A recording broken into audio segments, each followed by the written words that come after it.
dia tertekan. Mengaku ditipu dan tertekan, alasan Shane Lucas temani Mario aniaya D. Dia tidak merasa salah apa-apa. Dia tidak memperkirakan bahwa kejadian ini seperti ini. Shane Lucas, salah satu tersangka kasus penganiayaan remaja berinisial D, mengaku ditipu oleh temannya sekaligus sang tersangka utama Mario Dandi Satrio. Hal itu diungkapkan kuasa hukum Shane, Happy SP Sihombing kepada wartawan pada Selasa 28 Februari hari ini.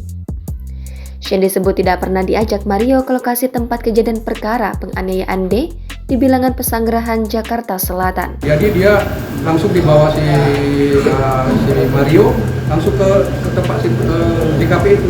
Dan sebelumnya juga si Shane tidak tahu. Dia juga menanyakan kenapa ke sini. Ya Shane, kamu tenang aja, nanti saya yang tanggung. Dan juga nggak ngapa-ngapain kok.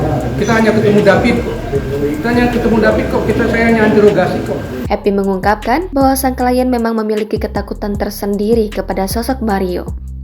Ayah Mario yang diketahui adalah pejabat Direktorat Jenderal Pajak membuat Shane menuruti segala perkataan yang dilontarkan Mario.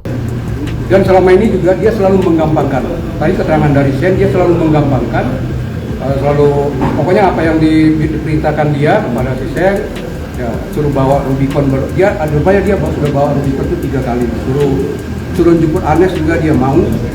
Ya, jadi dia dibawa tekanan. Alhasil, ketika Mario meminta Shane untuk merekam aksi kekerasannya kepada D, Happy mengaku bahwa kliennya hanya bisa pasrah mengikuti perintah tersebut. Cuma dia selalu menggampangkan karena dia anak pejabat. Si Shane ini dan kami ini memang ada merasa takut, ada bawah tekanan. Jadi ada relasi kuasa dari Mario ini.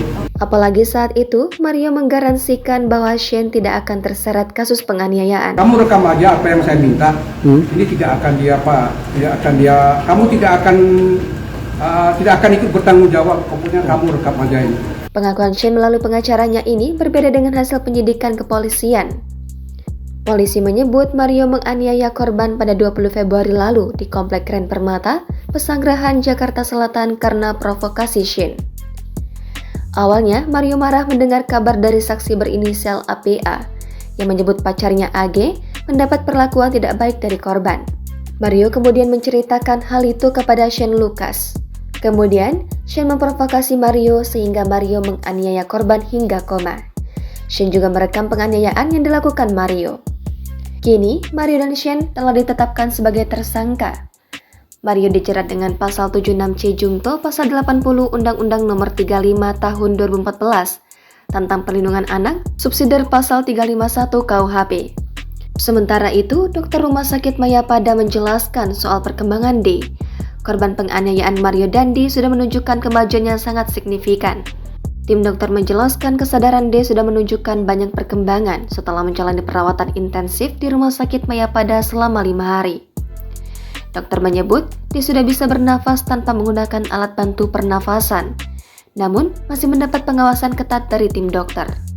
Dokter menyebut dia mengalami trauma pada kepala setelah mengalami penganiayaan oleh anak mantan pejabat pajak, Mario Dandi. Jangan lupa subscribe, share, komen, dan like ya!